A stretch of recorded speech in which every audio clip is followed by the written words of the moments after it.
प्रणाम हर महादेव। तो आज फिर हम पेल वाला बानी मगहिया जवान लगा पेल का टांगे वाला बानी भाई। कहे सिंगर हम आज एगो वीडियो देखनी है, बहुत बवाल वीडियो। मगर पेला पेल के टांगे भी दुन जना के बहिंचे दिलो के। हाँ तो भाई इनको लोग तुमको टंगाई पसंद पड़त हुई भाई, अगर अच्छा लागत हुई हम पेला दिन तुमको अच्छा लागत हुई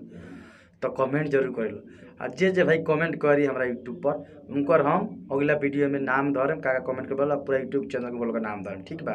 तो बस तू दिल थाम के आराम से देखो कि पेला दे पेल के गाने के बुआ बनाओ दे।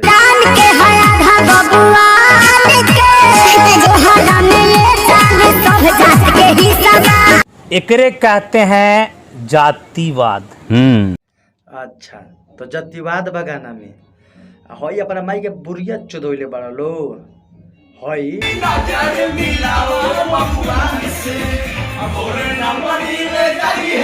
बड़ा लो हई अपना बहन के बुढ़ फरल बड़ा तोरा माई के बुढ़ी में बांस पे मंगैया जवान तोरा बेटिया का चोद तोरा बहन के बुढ़ी में बांस पे रंडिया का चोद तोहनी के तोर बच्चे क्या कहले बड़ा तोरा बेटिया का चोदी अपना माई के बुढ़ हिलावत तोरा माई के बुढ़ चोगाना बजा कर रंडी के चोदल लो तब सबसे माता चौदह तहनी के बात रे बेटी चौदह बा हिजड़ा का चौदह साला गांडू साला दू जना का पेड़ का टांगम बे बेरा टांगम तरी बहनी के चौदी लो ना मन बोलो तो तार मई जतिवाद हो तो अपना माई के बूढ़ हो तहन का माई के बूढ़ हो भसड़ी लो रंडी के चौदल हारम खोर बेटी चौद आज तारा माई का हम चौदह हम इतना दिन ले चौदह जो तार भाई जो वीडियो बनल तो चौदह हम डायरेक्टे पेलब हम ना छिपा पेलम दे तुल तार भाई चौदह खत्म मतलब अपना माई के बुढ़िया नचले बाड़ो तरा माई के बुरी में घोड़ा के हाथा का लौंड साला कितना भी कुत्ता के पोछ है ना ओकरा सीधा कर ले तो सीधा ना होता कितना मट्टी में गाड़ दहु तो सीधा ना होता में गाड़ला से कुत्ता के पोछ सो जाए तोरा माई के बुढ़िया में पेलला से सो जाई तब का करबे चाहे तोरा बहनिया ओ में हुरला से सो जाई तो का करबे ओही में डाल के छोड़ दिए सो हो जाए 2-3 महीने के बाद निकाल जाए तोर बहन चोदी सन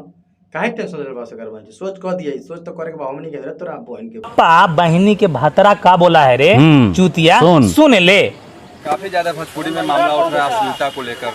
क्या इस पर अश्लील है नहीं, हमारी पहले मानसिकता बदलनी पड़ेगी, अश्लील कहीं नहीं। तोरा बहनी के भातरा का बोला है तोरी माई के बुरचे देख तोरा बहन से बुरी चोदवा रंडी के चोदन